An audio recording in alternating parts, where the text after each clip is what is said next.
নমস্কাৰ বন্ধুসকল, আপোনালোকে চাই আছে ৱেলেছ অসম আৰু আজি আপোনালোক সকলোৰ কাৰণে মধ্যপ্ৰাচ্যৰ পৰা একেবাৰে অহা লেটেষ্ট খবৰসমূহ এই ভিডিঅ'টোতে আলোচনা কৰিম।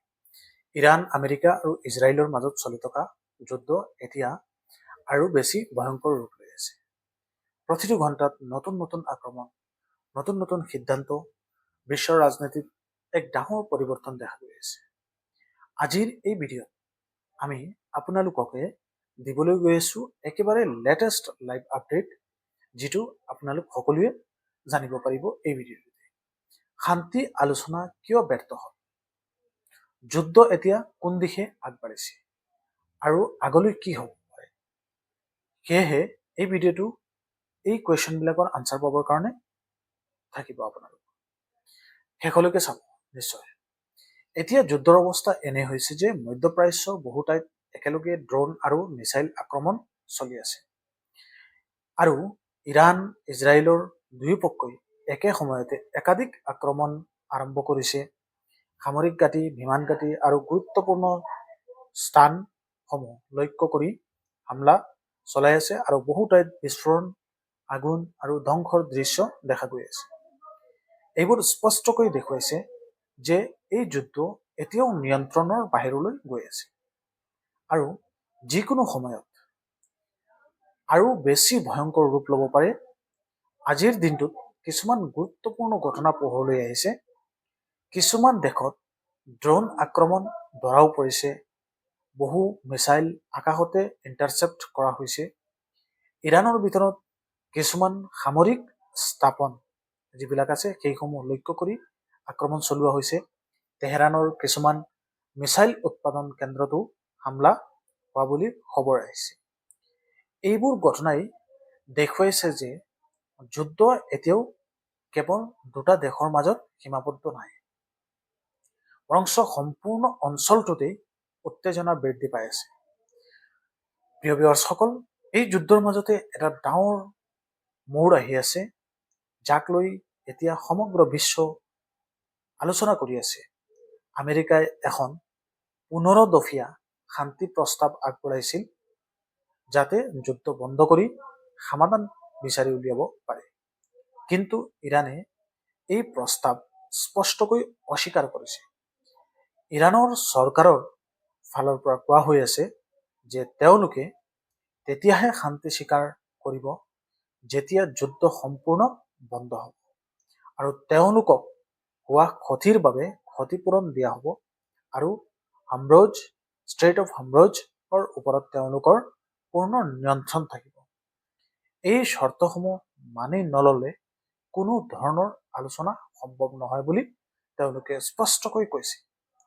এই ঘটনাই এটা কথা স্পষ্ট কৰিছে যে এতিয়া শান্তিৰ পথ বহুতো কঠিন হৈ পৰিছে আৰু যুদ্ধ আৰু দীঘলীয়া হোৱাৰ সম্ভাৱনা বেছি। প্ৰিয় ভিউৱাৰ্ছসকল, এই গোটেই পৰিস্থিতিত আমেৰিকাৰ ৰাষ্ট্ৰপতিৰ ভূমিকা বিশেষ গুৰুত্বপূৰ্ণ হৈ উঠিছে। তেওঁ আগতেই কঠিন ভাষাত সতৰ্ক কৰি কৈছিল যে ইৰাণে সম্পূৰ্ণ আত্মসমৰ্পণ কৰিব লাগিব, নহ'লে আমেৰিকাই আৰু কঠিন ব্যৱস্থা ল'ব। কিন্তু এতিয়া একেলগেই তেওঁৰ শান্তি আলোচনাৰ বাবেও প্ৰচেষ্টা চলাই আছে। এইটোৱেই দেখুৱাইছে যে একফালৰ সামৰিক চাপ বৃদ্ধি কৰা হৈছে, আনফালে আলোচনা জাৰি ৰাখিবলৈ চেষ্টা কৰা হৈ আছে। কিন্তু ইৰাণৰ স্বীকাৰোক্তিৰ পিছত এতিয়া এই প্ৰচেষ্টা কিমান সফল হ'ব সেয়া অনিশ্চিত হৈ পৰিছে। এই যুদ্ধৰ প্ৰভাৱ এতিয়াই কেৱল মধ্যপ্ৰাচ্যত সীমাবদ্ধ নাই, কিন্তু ইয়াৰ প্ৰভাৱ সমগ্ৰ বিশ্বত দেখা গৈ আছে। বিশেষকৈ তেলৰ দাম আহৰহ উঠানমা কৰি আছে, বিশ্বৰ অৰ্থনীতিত অনিশ্চয়তাৰ মাজত সোমাই পৰিছে আৰু শ্বেয়াৰ মাৰ্কেটৰ আপ ডাউন হৈ আছে। বহু দেশ উদ্বিগ্ন হৈ পৰিছে, কাৰণ যদি ষ্ট্ৰেইট অফ হৰমুজ বন্ধ হৈ যায় তেনেতে বিশ্বত তেলৰ যোগানত ডাঙৰ সমস্যা হ'ব পাৰে, যাৰ ফলত বহু দেশৰ অৰ্থনীতি ক্ষতিগ্ৰস্ত হ'ব পাৰে। বন্ধুসকল, বিশেষজ্ঞসকলে এতিয়া এটা ডাঙৰ সতৰ্কতা জনাইছে।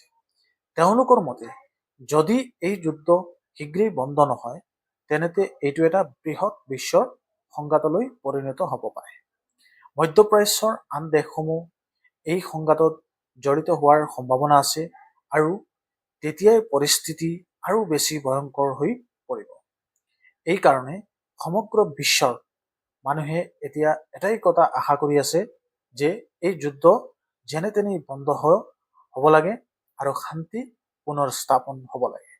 সেয়েহে বন্ধুসকল, এয়া আছিল আজিৰ একেবাৰে latest live update Iran, America আৰু ইজৰাইলৰ মাজত চলি থকা যি যুদ্ধ আছিল তাৰ শেহতীয়া আপডেট আপোনালোক সকলোকে জনালো।